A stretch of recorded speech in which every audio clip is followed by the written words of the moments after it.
प्रियंका तिवारी जी, राधे राधे महाराज जी। महाराज जी, भगवान हमसे प्यार करते हैं तो उन्होंने हमें इस दुखालयम संसार में क्यों भेजा?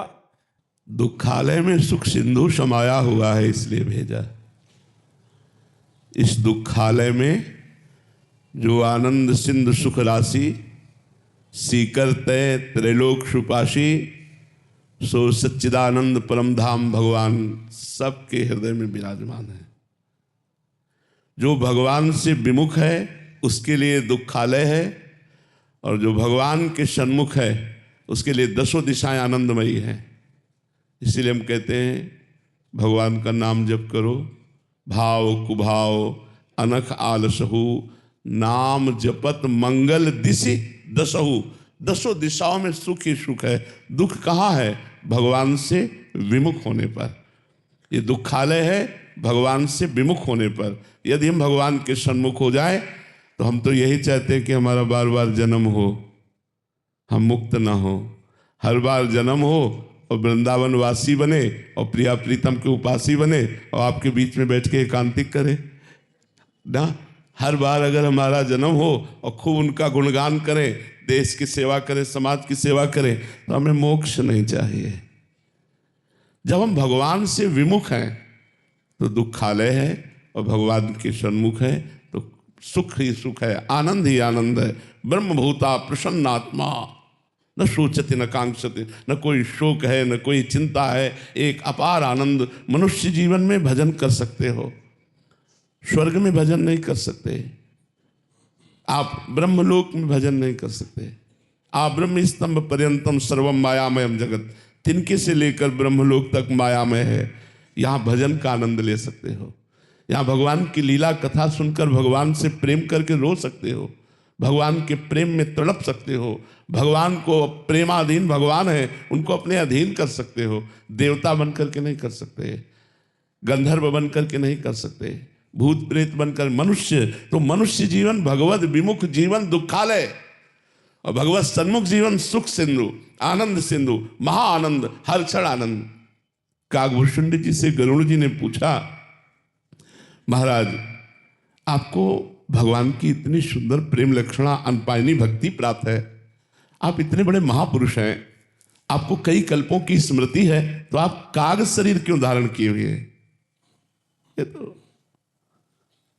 काकभूषुंड जी ने कहा, गरुड़ जी इसी काक शरीर से मुझे भगवान की भक्ति प्राप्त हुई, इसलिए काक से बड़े कल्प के कल्प हो गए, कई बार कल्प बदल गए, लेकिन मैंने अपना शरीर नहीं बदला, क्योंकि इस काक शरीर से भगवान की भक्ति प्राप्त हुई है। कहाँ दुखालय है? अगर हमारा मन वचन कर्म से भगवान के चरणों में सेवा भाव है, नाम जप कर रहे हैं, परोपकार कर रहे हैं, तो दुख कहाँ है? सुख ही सुख है। देखो, यदि परमात्मा से विमुख हो तो चाहे राष्ट्र का सब सुख तुम्हें मिल जाए तो भी तुम दुखी रहोगे, और तुमसे सब छीन लिया जाए, केवल परमात्मा चिंतन होता रहे तो तुम बादशाह हो। तुम्हारे अंदर जो सुख होगा वो त्रिभुवन में कहीं सुख नहीं होगा। चाह मिटी, चिंता मिटी, मनुआ बेपरवाह। भगवान के भजन के चिंतन के प्रभाव से जिनको कछु न चाहिए वे साहन के शाह। दुख है कहाँ? कहा हनुमंत विपत्ति प्रभु सोई, जब तो सुमिरन भजन न होई। वही विपत्ति है, वही दुख है, वही हानि है जहां भगवान का चिंतन नहीं है, जहां भगवान का नाम जप नहीं है, जहां भगवान का सुमिरन नहीं। हमारी बात मान लीजिए, ये सुख सिंधु स्वरूप है। यदि भजन करोगे तो, और भजन नहीं करोगे तो विश्व का ऐश्वर्य जमा कर लो, तुम कभी शांत और खुश नहीं रह सकते, तुम प्रसन्न नहीं रह सकते। कामनाएं तुम्हें जलाती रहेंगी, भोग वासनाएं तुम्हें मिटाती रहेंगी। तो हमारी बात समझ में आ रही ना? भगवान ने कृपा करके मनुष्य देह देकर मृत्यु लोक में भेजा है कि उत्तम तपस्या और भजन के द्वारा हम भगवदानंद प्राप्त कर लें। भगवान ने कृपा की है। ये सुख कहीं नहीं है। जो सत्संग सुख है, जो भगवत लीला कथा सुख है, जो भजन सुख है, वो किसी लोक में नहीं है, केवल मृत्यु लोक में है। इसीलिए मृत्यु लोक सब जगह जाने की मूल जड़ है।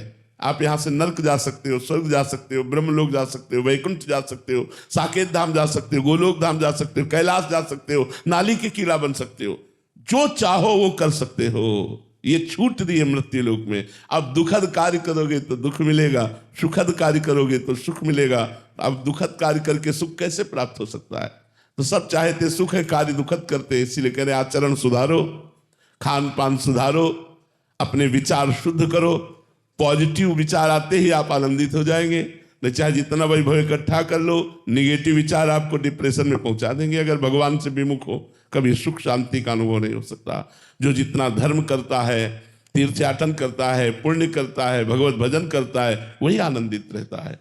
आनंद हृदय का विषय। दुख कहाँ है? यदि मेरा हृदय आनंदित है तो सब आनंद ही आनंद है। अगर मेरा हृदय दुखी तो सब जगह दुख ही दुख है। तो भगवान से विमुख हृदय दुखी रहता है और भगवान के सन्मुख हृदय आनंदित रहता है। चाहे जितनी भारी विपत्ति हो, भगवान के सन्मुख है तो विपत्ति विपत्ति ही नहीं रहती, वो आनंद में बन जाती है। और भगवान से विमुख चाहे जितनी संपत्ति हो, कभी सुखी नहीं हो सकते, वो दुख ही प्रदान करेगी। हमारी बात समझ में आ रही ना?